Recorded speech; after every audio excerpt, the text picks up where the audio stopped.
Welcome, everybody.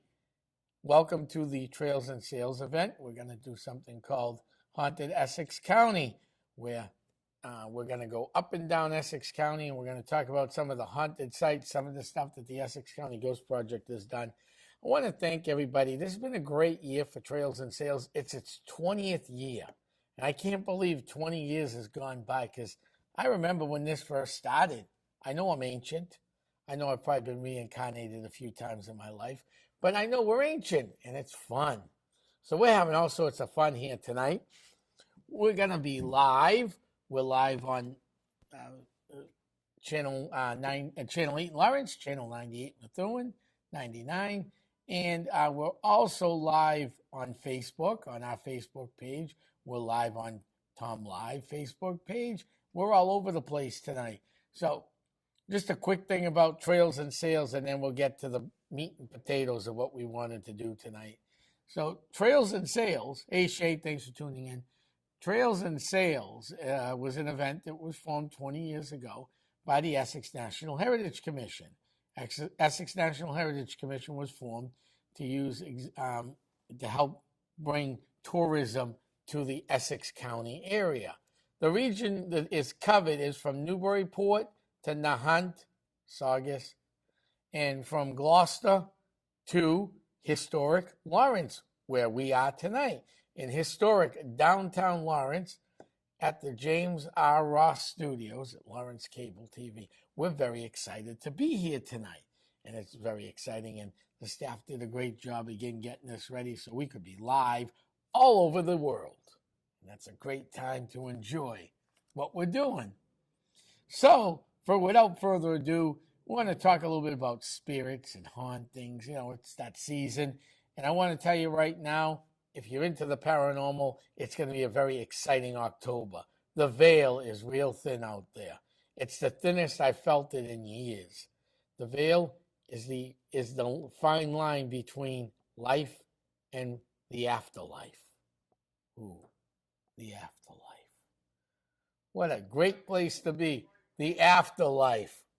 So we're talking about the afterlife here, and we're going to talk about some spirits all down the Essex National Heritage area. And of course, by the end of the night, we will be somewhere locally here in the Greater Lawrence area. But I want to start off with Saugus Town Hall. So at the town clerk's office every election season, a ghost makes his presence known by the way of a cigar smoke. We had a man come to the counter one day, says the town clerk, asking, okay, which one of you ladies is smoking a cigar?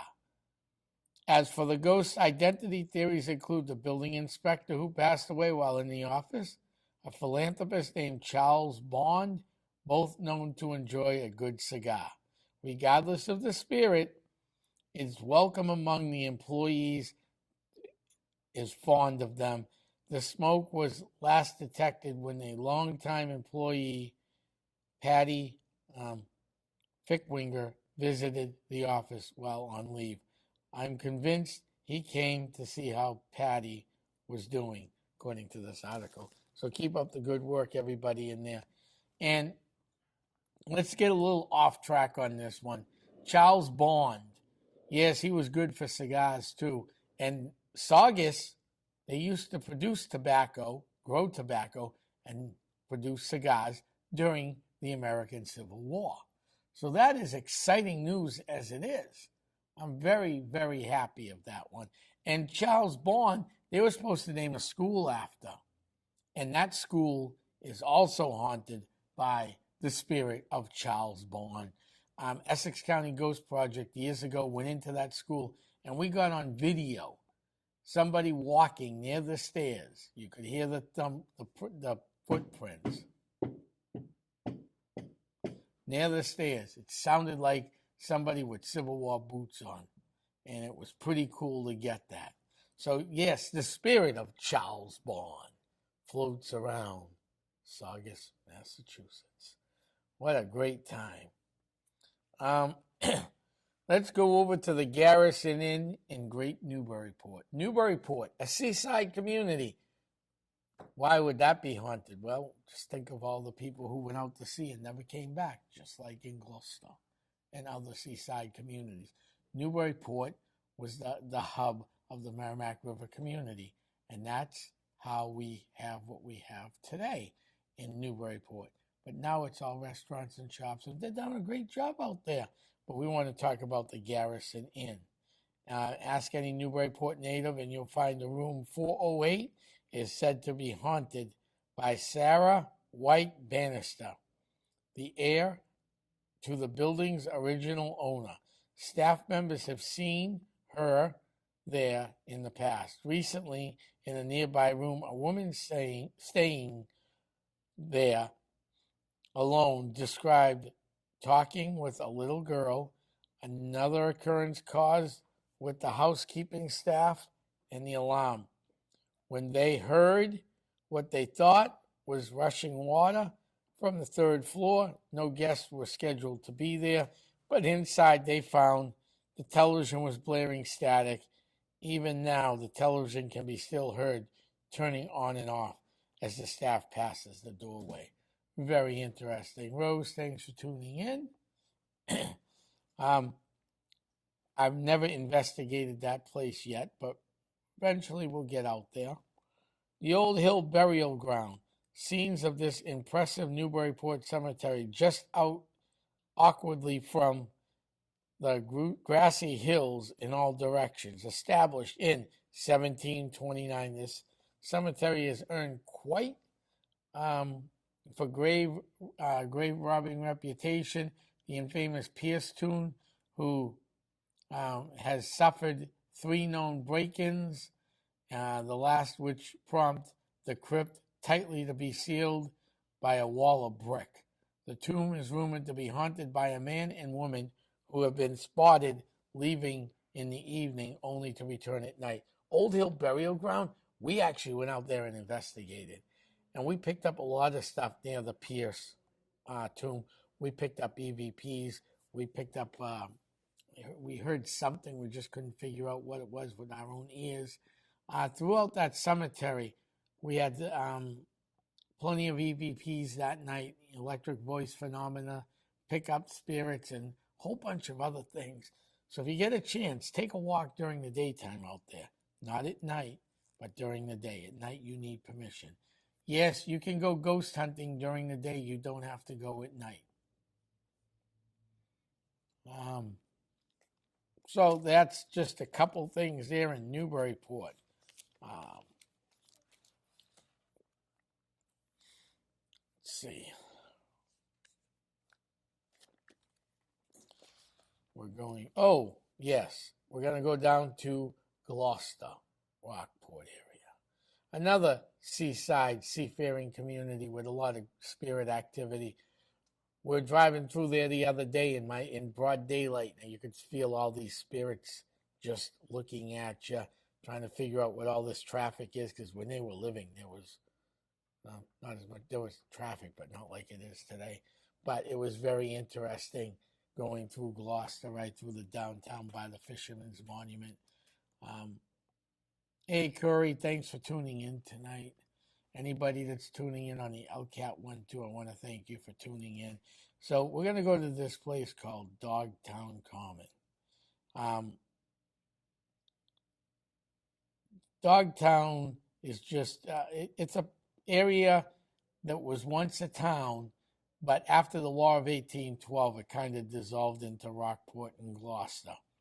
It became a poor, basically almost what we would call a homeless camp today, but a poor person's area. And there are spirits that linger. Dogtown is said to be haunted by a woman dressed in black and other things. But I want to quickly show you guys something about Dogtown. I just got to find it because we jumped ahead.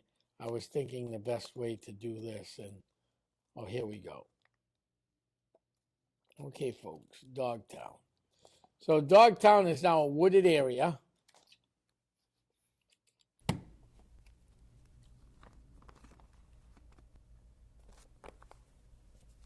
So that's me at Dogtown. State Forest. Everybody, there's me up there. There's me up there. And then I started feeling something. Sooner or later,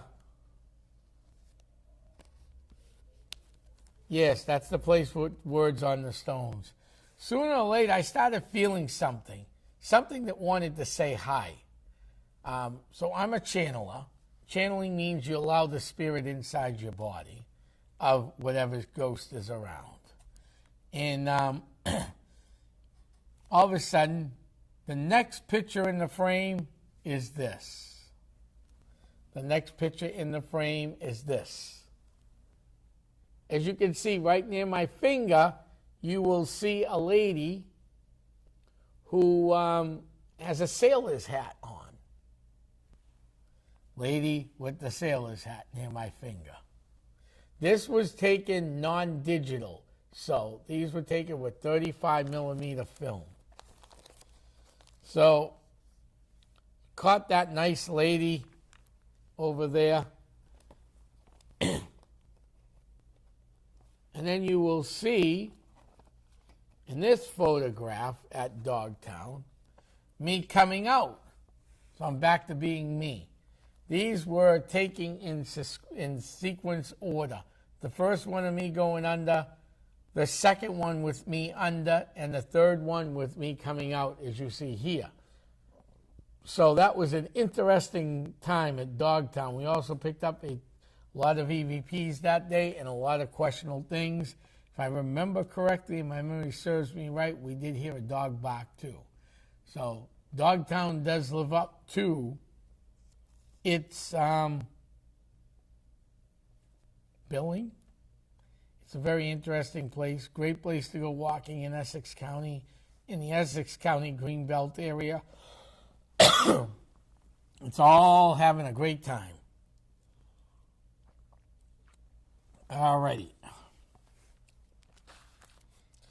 The next place we're going to go road tripping to, and do some road tripping. And we're going to, where are we going to first? Okay. We're going to go back to Haverhill real quick. Now, Haverhill is a shoe community, a mill town. But what a lot of people don't know about Haverhill is it is extremely haunted. And we'll get into that as we go along. All 21 graveyards have paranormal activity in it. And with the veil being as thin as it is, it should be real interesting today. So, if anyone has questions for me that are on Facebook, just type them out and we'll get them read out. If you guys see anything, if you're on Facebook, you see any questions, just read them out loud and I'll try to answer them. All right. So the first place we want to go to is a place that's no longer standing. It is now the Grace Methodist Church on Main Street. That used to be a hospital. A hospital. There was a great doctor over there named Dr. Duncan McDougall. Dr. Duncan McDougall was a religious man, but he was also a man of science, a medical doctor that was drawn to help the terminally ill people back in the early 20th century, specifically consumption patients. In 1901, Dr. Duncan McDougall took a job at Grove Hall in Dorchester, a constipated home, typically the last stop for his patients. McDougall believed humans had souls in a religious sense of the word, and further, he believed he could prove it. His reasoning was that if a soul is real, it must have substance and it could be weighed. In Haverhill, a Haverhill native, the experiment was rather simple. yet pushed the boundaries of medical ethics, even by standards of a century ago. The idea was this: when a patient was near death, move them to a gurney on a very sensitive scale. At the moment of death, check the difference in weight. McDougall claimed to obtain a consent from 6 patients, allowing themselves to be weighed at the moment of death. His findings: the human body inexplicably lost half an ounce and an ounce and a half of weight. He reckoned this unaccountable has no accountable loss, no the weight, the soul. To prove his point, McDougall obtained 15 dogs and euthanized them, and he theorized that since the dogs lost no weight, they must not have a soul. But we lost weight. One of those 6 individuals are interned at the most haunted graveyard in New England, Hilldale Cemetery, and that can be proven well over again. All right, the next place we're going to go to before going back. Hey, Kevin, how we doing? Hope all is well. I just made a boo-boo here. That's what happens on live TV when you make a boo-boo. You got to try to fix it real quick. We're going to be talking about another location that's even better than what we were talking about. And that location is the Tenney Gatehouse in historic Methuen, Massachusetts. Hi, Nicole. Do we have anybody tuning in on our Facebook page? Good. We got a couple people. Any questions? No questions. Well, just keep an eye on that, please, because we may have a few questions. We got a few people tuning in, which is great. We're live on Facebook. We're live in Lawrence. We're all over the place tonight. We're doing well. So the next place is a place we actually, Essex County, investigated. It is the Tenney Gatehouse in historic Methuen, Massachusetts. So here we go. There's been, if you see a light flashing in the windows of 37 Pleasant Street, don't assume there's someone living there. Inside playing tricks is a spirit. First constructed in 1830, the stately structure once sat on 75 acres of picturesque countryside in the 1880s. The 1880s. The property caught the eye of Methuen hat mongol Charles H. Tenney. Tenney and his family lived in that small house while the construction crews assembled his much larger dwelling, the castle-like Gray Court. By 1950, the Tenney family had sold the property to St. Basil's Seminary, and similar to the gatehouse, became home of the brothers. According to a local historian, one of the brothers had passed away on the upper second floor bedroom. He died of throat cancer, and before he died, he was bedridden. He couldn't speak, and he didn't have any sorts of vocal abilities for his wants and needs. When the priests needed assistance, he would flick the light switch on and off to signal the attending nurse for help. The light switch, which was the only means of communication. After the priest's death, the monks moved into the larger Great Court home and rented out the home to local families. Since the gatehouse became a museum in 1998, it has collected many stories of flickering lights and other things that have gone on. Hi, Sarah. Hi, Christina. We get everybody on tonight. No, I get somebody watching over here with the same name. You're a very popular person. I want to thank Daniel and Christina for working the controls tonight. They're doing an awesome job. So, welcome to Great Court. This is what's left of the ruins. This is what's left. You can actually see right over here a light anomaly. That light anomaly blown up. I don't have those pictures because I used something else. That light anomaly blowing up is actually a spirit. It looks like someone with a cloak on and holding a pole, like an older gentleman or a Native American. It's pretty cool. We got some great photos over at this place. We've got a lot of great EVPs. My friend, a friend of mine with another paranormal team actually got a light that came right out of another light structure and came right down in front of the window.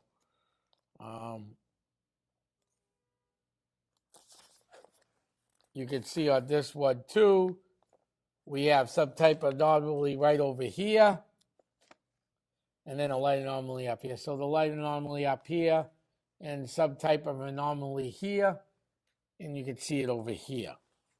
So that's a great location.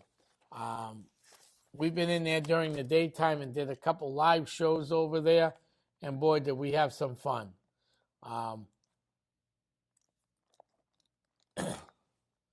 Here's another light anomaly. This was towards the back of the gatehouse. So that's cool there too. Now, in the area where the light anomaly was I just showed you, used to be a monument. And years ago when I was... No, Curry, they've done... I got a quick question we'll get to in a minute.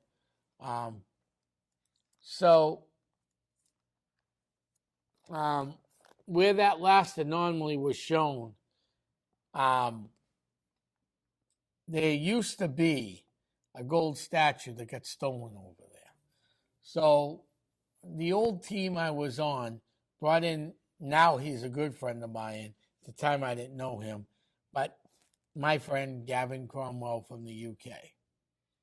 And he sensed that someone was buried in that area. He couldn't find out what happened to the gold that was there, but he did the best he could. But he did sense someone was buried there. And it was a lady who, during the King William's War, he said early Indian wars, I'll say early Native wars to be, because I'm a trained historian too. You have to be careful.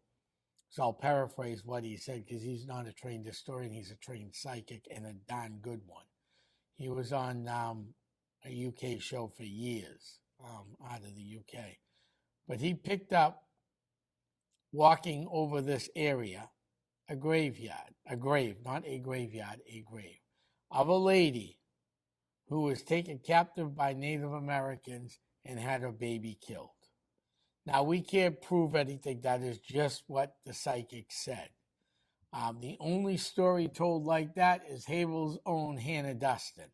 But what we can prove is the Tenney Gatehouse used to be the Whittier farm, and the Whittiers and the Dustins are cousins.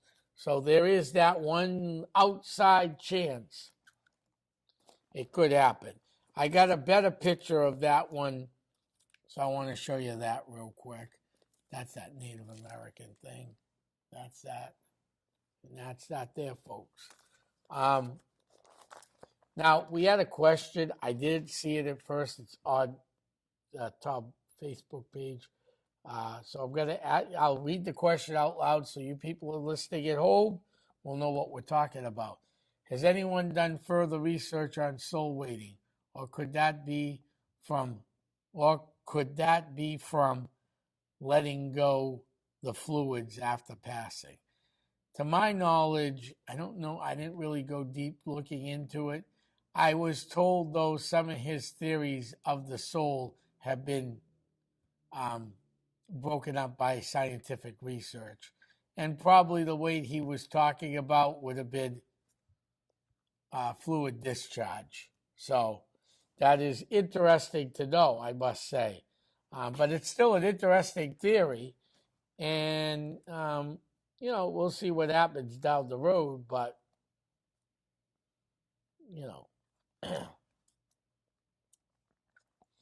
so that's the Tenney Gatehouse. I got one more here I think I'm going to show. This is upstairs where they're still fixing out in the turret room. We were allowed to put cameras up there and TVs downstairs at the time so people can see them. So this is the upstairs of the turret room. You can actually see a light anomaly over here or an orb. And you could possibly see a face right here. So we got the light anomaly over here. And then we got the face over here too. Right in this area here. Light anomaly and face. I'll get this down yet. We're doing well. As long as I don't make any more messes.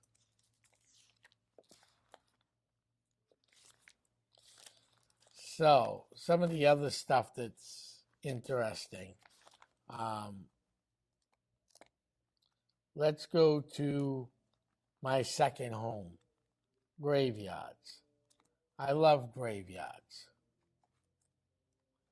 And we're going to talk about one of my favorite. And yes, everybody who knows me knows I'm involved with the Hilldale. Hey, Rocky, thanks for tuning in. Hilldale Cemetery Association. But I'm also involved in a lot of other things and do a lot of different things. So it's always exciting. One night we went, this isn't my super favorite one, but I do want to show this great photograph. I'm just hoping, okay, good. All right, this was taken at Walnut Cemetery. We had Gavin Cromwell up here and we're doing a big fundraiser. I had about 50, 60 people at this fundraiser. And we went to 3 different cemeteries in Haverhill.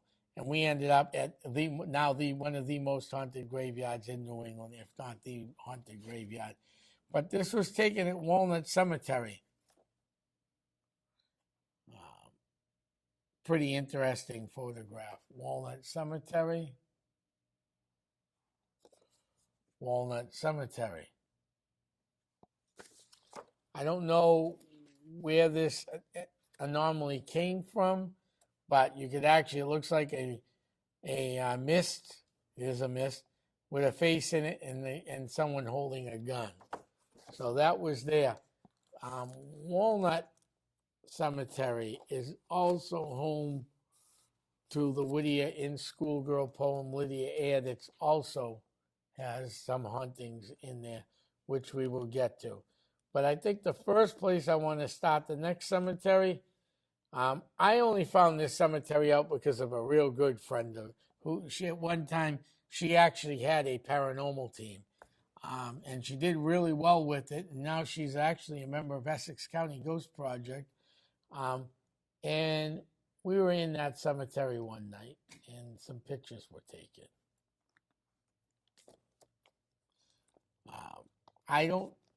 This was not taken by me. This was actually taken by one of the other members that were there. But there's the 9 o'clock ghost that was as quoted in the Lawrence Eagle Tribune. The 9 o'clock ghost. The 9 o'clock ghost. So we got one head here and one head here. One head here, one head there. One head, one head. And then we got a light anomaly on this side, a little further down. And most of these pictures, see the light anomaly there? Most of these pictures were taken with 35 millimeter camera. I used digital and 35 millimeter. So things can't be changed in a 35 millimeter. You'd like to try, but you can't.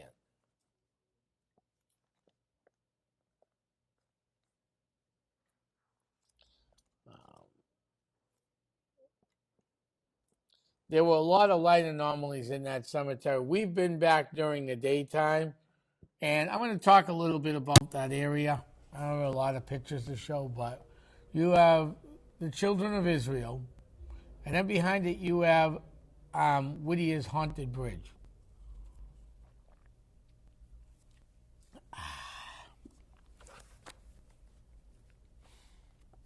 Whittier's Haunted Bridge. I just got to find the poem. Part of the poem.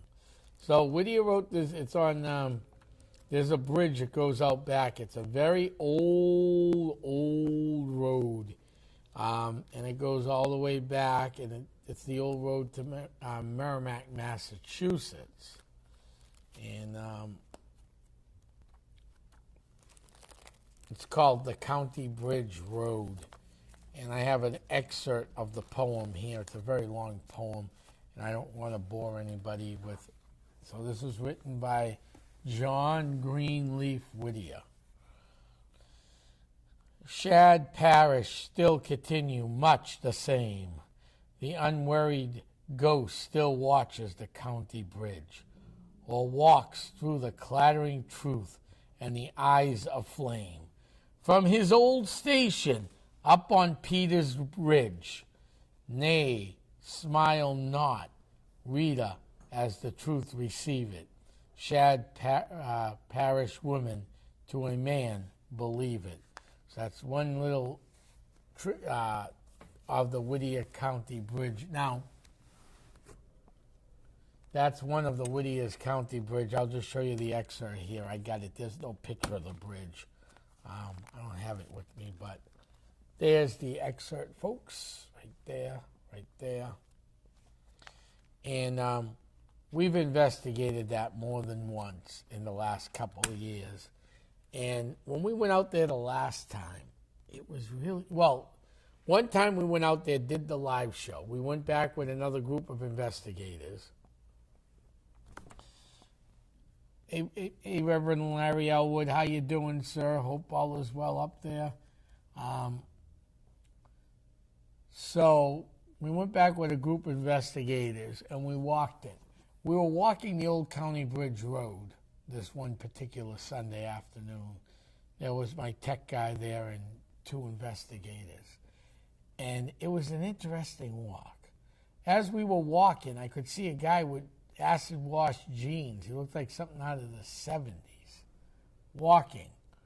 So I followed it up the trail a little ways, and it was real interesting. The guy disappeared. But before we met the guy, there's this area when you come off the bridge, go around the bend, there's an area that goes out into like a swamp. It's a piece of land, got a piece of a chimney left. I believe that was the original Whittier Tavern, or Whittier Home was on that square. I believe that. We asked some pointed questions with the pendulum, and we got some interesting answers that day.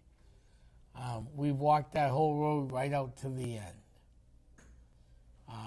Then we went back this year to do another live show. And boy, what a day that was at 3 in the afternoon. There was one investigator, myself, and my tech jet guy. And we're just walking. And you see things in the trees. You could feel like we're being watched by something sinister. And at the time, I wasn't sure what it was. But after doing more research and trying to figure the area out, I realized it was a very sinister thing. It was could have been a puckwalkie or a pudgewalkie. So, that's real interesting in itself. We had a lot of fun that day, but we lost all the video. All the video went bye-bye. It's kind of sad. But, everybody worked hard that day and were able to pull it off. All right, so the other place I want to go explore with you is another graveyard in Haverhill called the Pentucket Burial Ground. All right.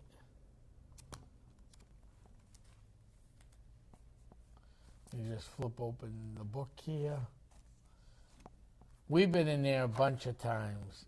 Essex County Ghost Project has a bunch of times.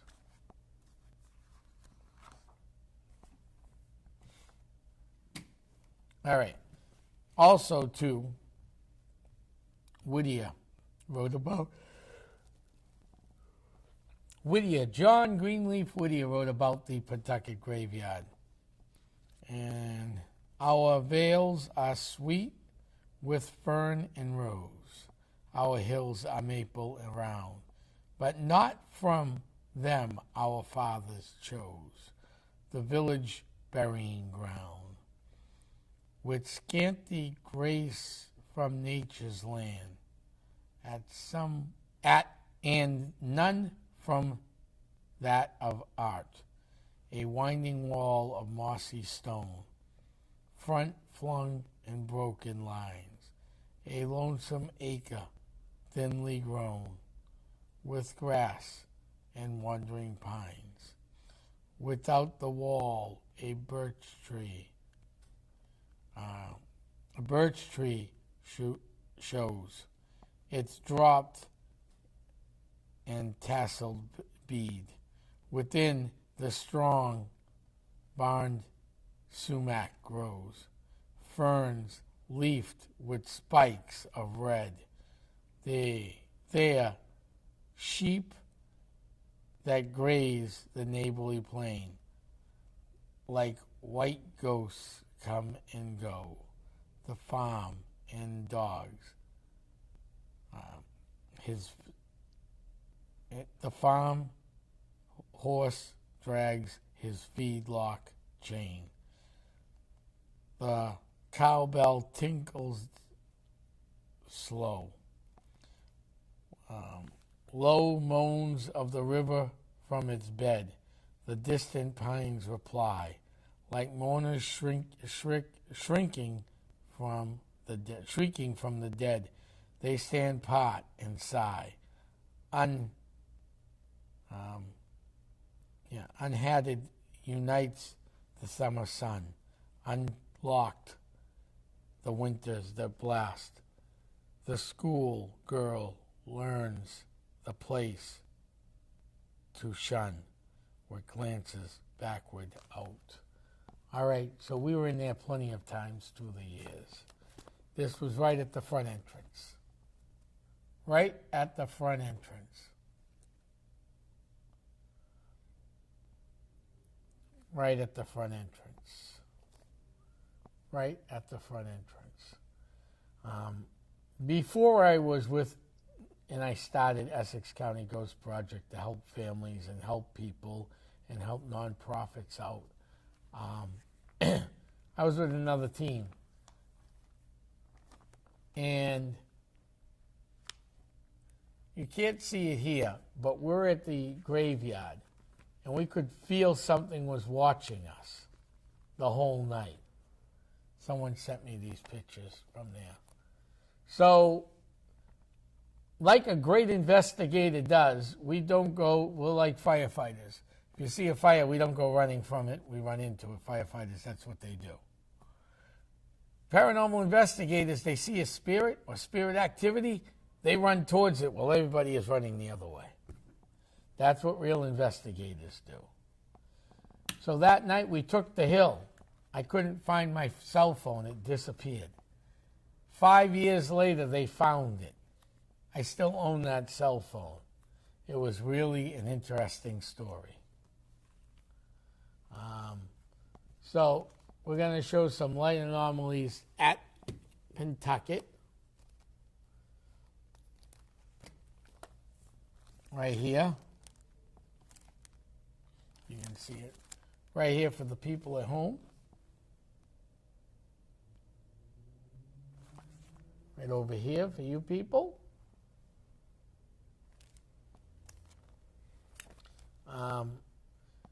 Graveyards are like museums. The state of Maine calls their graveyards open-air museums. And you can learn a lot at these open-air museums. For example, not just this light anomaly. You can see me at the graveyard.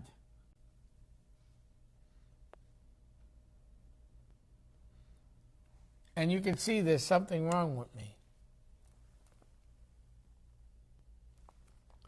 I'm grabbing my throat. See these lines of stones? This is one family. It goes this way. Goes towards, out this way. I don't have all the pictures, but every one of these stones has a death date within 1 or 2 days of each other. So I looked around and realized that a throat distemper of the 1800s that ravaged Haverhill killed these innocent people. We got COVID today, we had the Spanish flu in 18, and then we had the throat distemper and many other weird, viruses that went on. But that's why my throat was burning. You could see me grabbing my throat because it was really burning. It was not fun at all. And then later on, at another time I was in there with a team member, you can see me here and here. I'm the half bald-headed guy. You people at home? Here and here, and here and here. I started channeling a guy named Jacob. Come to find out, Jacob was not buried too far from that location. He just wanted to say hi to people and let his family know he was missing him. Also, too, we don't allow smoking at any of our events. We're very strict on that, and here's the reason why. Again, this is taken at the Pentucket Graveyard going up the hill, and you can see in this picture a mist of this odd-looking creature.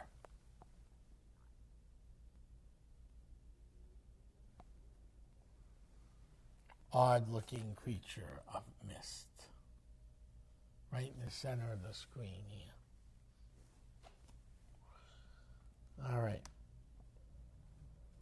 We don't know what caused that odd mixture, but it was real interesting. We have other pictures that you're not going to be able to see, but we got dark shadows in corners. And a lot of this camera work was done with 35 millimeter cameras, not the digital. So now we're going to turn over and continue talking about other haunted places in the Merrimack River, in Essex County in the Merrimack River Valley. I want to talk about one place in particular, real short. This is in Andover. It's called Turtle Mound. Supposedly left from we don't know who, but it's almost as old as America's Stonehenge. And it's real interesting. This is in Andover off of 133, and luckily when I was on another team, we were able to get in there. And we had some interesting things. I remember feeling Native American spirits and just a lot of energy in there. So that's a great place. I think it's still privately owned, but here's a good one. This is taken from my hometown of Methuen.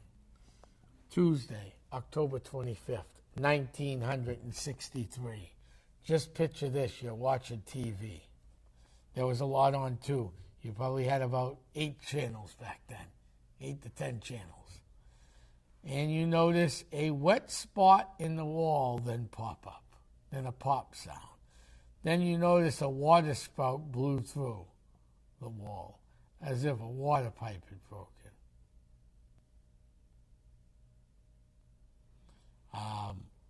And you're sitting there watching this, and you're trying to figure out what happened for 2 hours. Well, other parts of the house, water spouts appeared, and each spout lasted about 20 seconds. Received within 15 minutes, the police and fire and city officials were there examining everything. The House of Investigation, and no one could find the case. So later on, he moved to a relative's house on Andover Street in Lawrence, and it started again here in the great city of Lawrence, water spouts.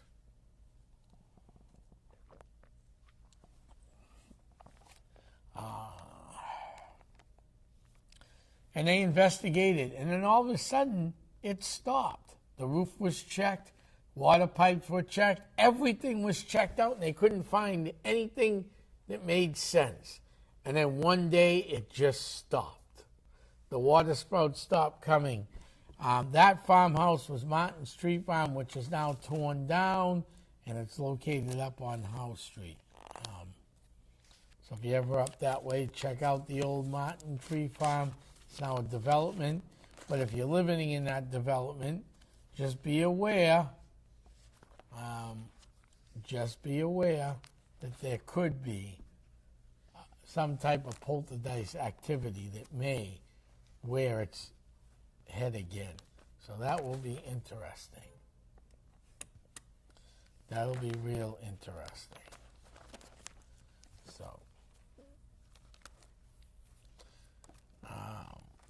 then of course we could go over to another place. I mean, Halloween we talk about witches, Salem, Essex County, everything going on, but it's real interesting what goes on. And then we'll figure out where we're at once I'm done telling this description. Witch Hollow Farm in Boxford, Massachusetts.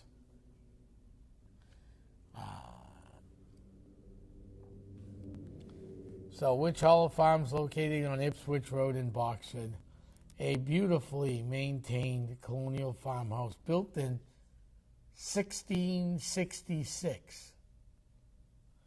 Ghostly manifestations in the house have been known as a haunted place for many generations.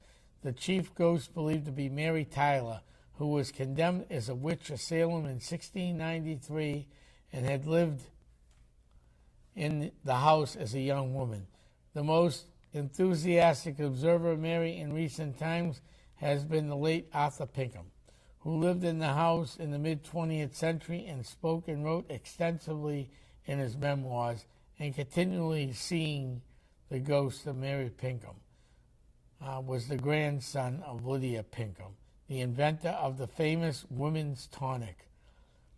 She was also president of the Lydia Pinkham Company, based out of Lynn, not too far from Boxford 30 years ago. From 1958, the place has been owned by Ed French. 12 years, the Frenches moved to New Hampshire, and then living in this northeastern Massachusetts got too expensive, so they moved.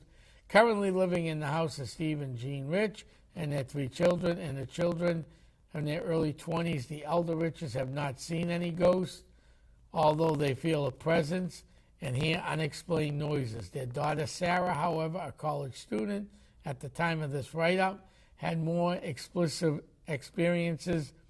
At night in her bedroom, she would hear rustling. When she turned the light on, nobody would be there. And once she heard a voice whisper her name. And one night, she says, I turned the light out and felt something come down on top of me. I couldn't move my arms or legs, as though somebody was holding them down. I tried to speak, but nothing came of it.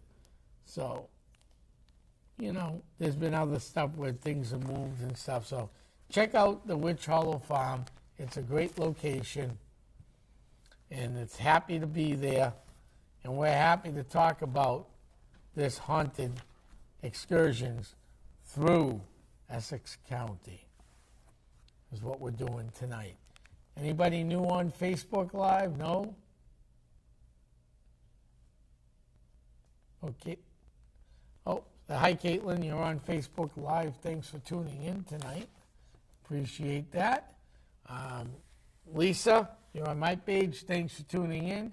We've had quite an interesting night.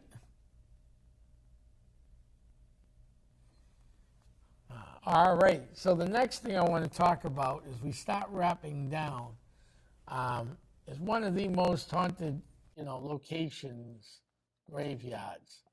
And there's a lot of stuff that's happening there. It's Hilldale Cemetery. 1859 graveyard, part of the Trails and Sales events. That's why we're ending that tonight with you tonight.